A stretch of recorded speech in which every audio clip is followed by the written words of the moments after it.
Magdi, I have a question. Um, Yes, hello. Yes. I it's a question about unmet needs, Hmm. and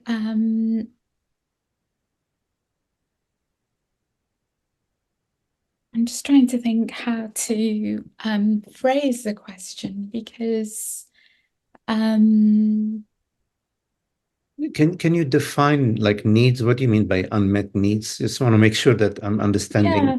how you Well, mean. I mean, I think that's that's part of the question in a way.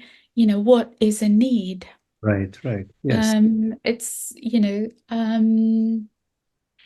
because we have so much more than so Y- much of the world.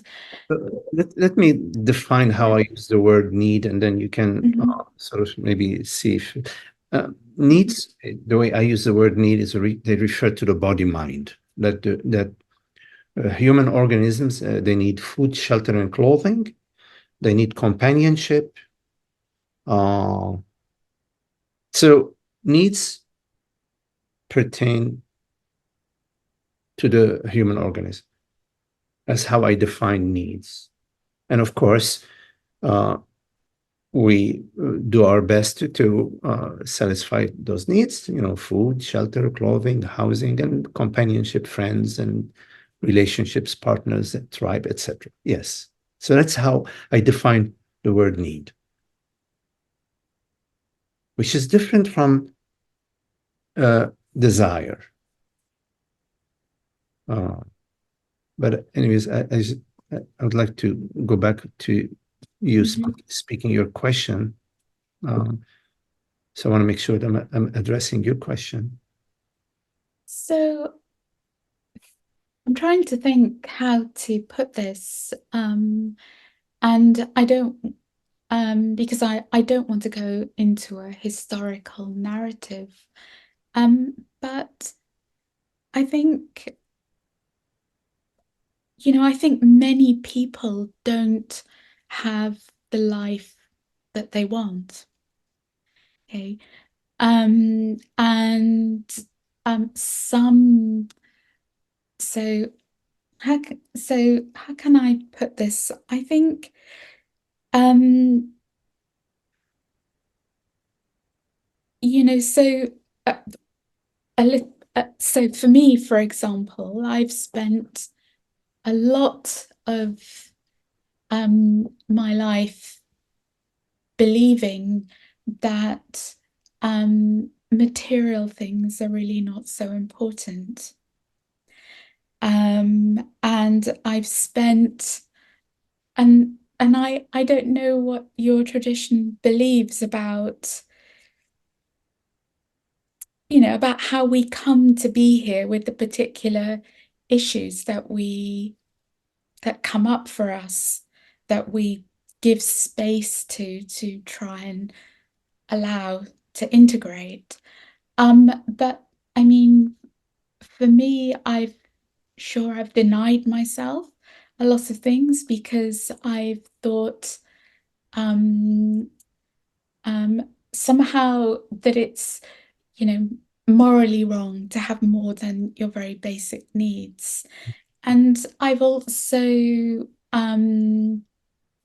had a lot of struggles, including financial struggles. So a lot of times when I haven't had enough, historically, um, so that so part of what I am doing or working with is to recognize what it is that I need and to give it to myself, not so that I can amass a lot of things, but so that I'm in equilibrium, I'm in my Right.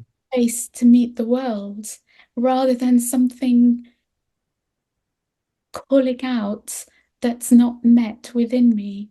Yes. Right. You know, um,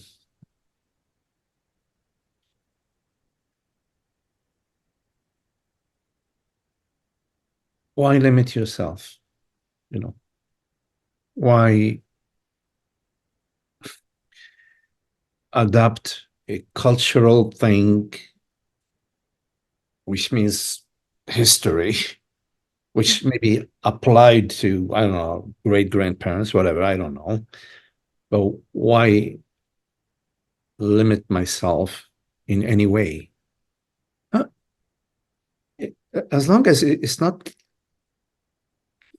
hurting or harming anybody, the intention is wealth, health, abundance for everybody, including myself. And so there's no universal reason to limit yourself, but there are man-made reasons to limit yourself. For example, give to the church. But give your wealth to the church or to your guru or whatever. I mean, but that's man-made. It's not a universal principle.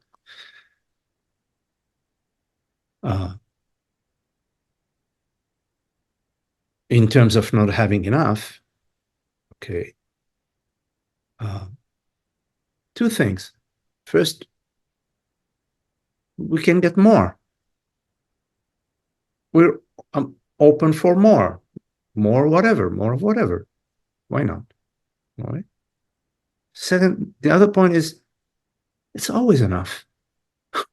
At the same time, it's always enough.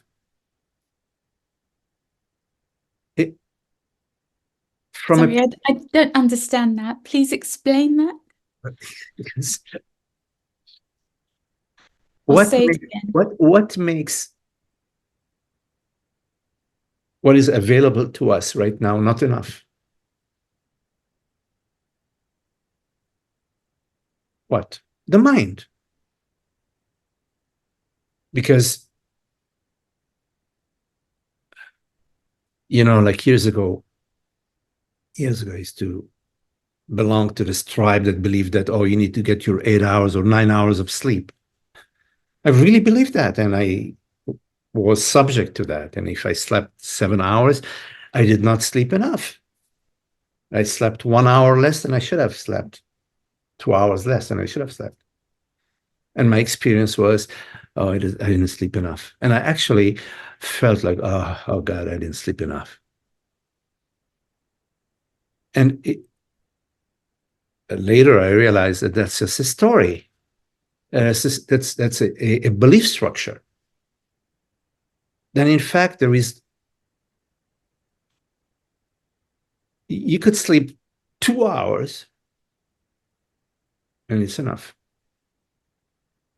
You may get at 2 o'clock in the afternoon, you may feel like, I need to lie down and sleep. Then if it's possible, lie down and sleep. In my case, I do. I sometimes lie down and sleep in half hour, sometimes an hour, sometimes 20 minutes. Boom. Done deal. Very good. So the point I'm making about that it's always enough. When your mind is not buying into any story, when you are in full presence with what is going on and not living in a belief structure, everything is just right as it is. But this doesn't mean that you need to limit yourself in any way. Why limit yourself?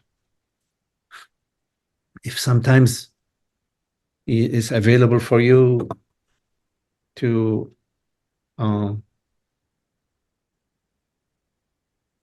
indulge in something that you feel brings you some fulfillment, some happiness, and if it's possible for you, go ahead and do it. It's life is about happiness, and whatever resonates for you in terms of happiness is available for you to explore, to be open to um,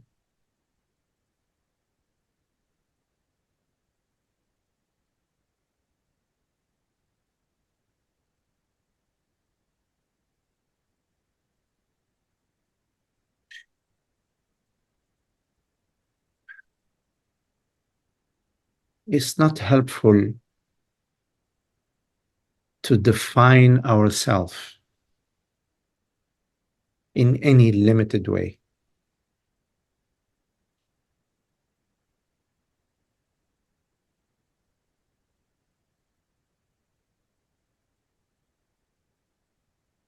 Just be open to infinite possibilities. Be open to the universal giving, because the universe is constantly giving and refreshing itself. I mean, imagine every morning the sunrise, Isn't that amazing? There is sunrise every morning.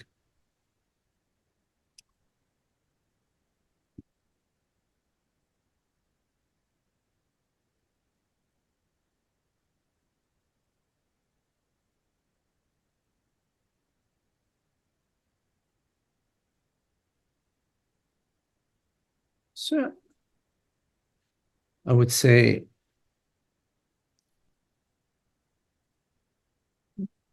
let the past be the past. Live your life in the moment, in presence. And don't live your life as a limited entity. See what happens. Don't act as a limited entity. Don't think of yourself and others in any limited way whatsoever.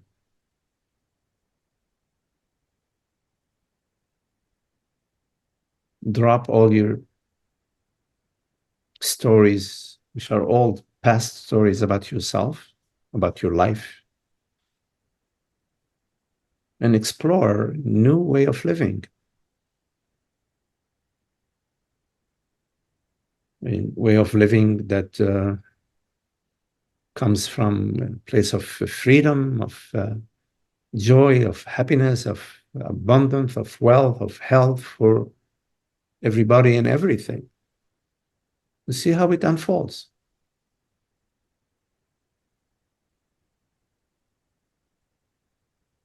Because it's about happiness. Life is about happiness. It's not about limitation.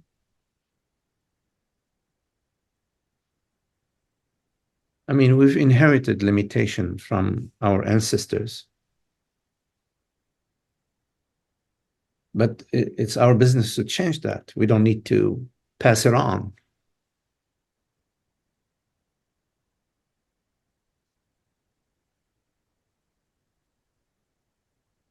Infinite creativity, be available for infinite creativity, universal cosmic creativity. Everything that is created in the universe is happening within you because you are not separate from the universe. Be available for that. It's happening to you. It is you. It is you. You are that. That you're not a body mind. You're not within this body mind. You are this universal consciousness.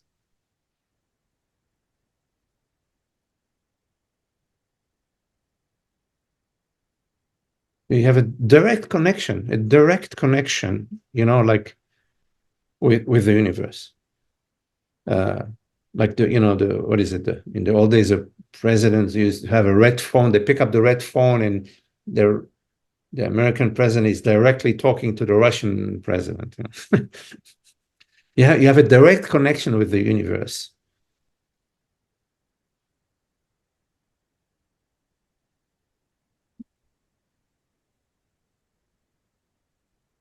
mean, completely direct, like the connection between water and wetness, or between fire and heat. That's your connection with the universe, with infinite cosmic potential.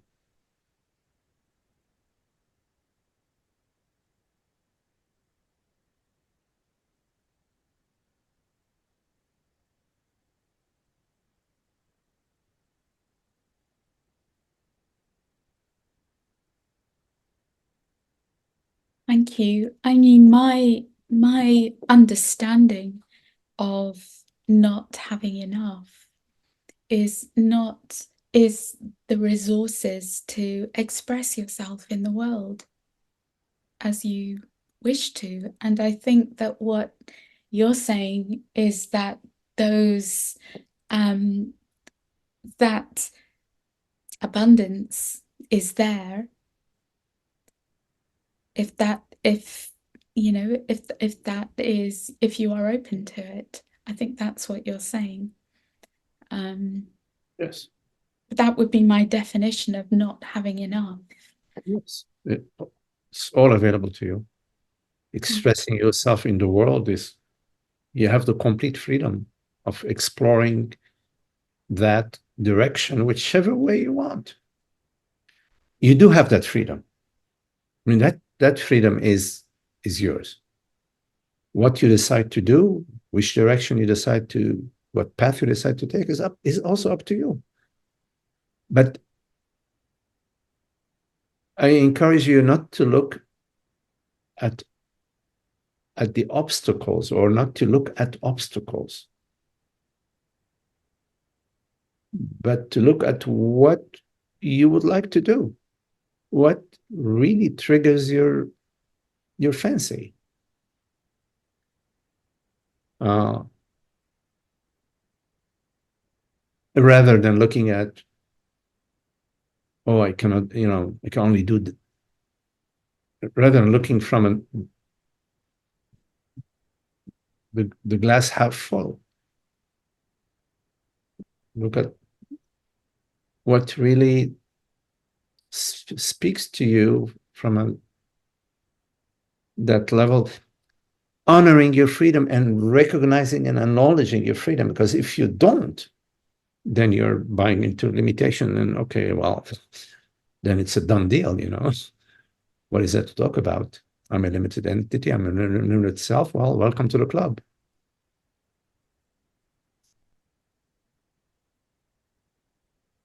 Life is an exploration. It's your exploration.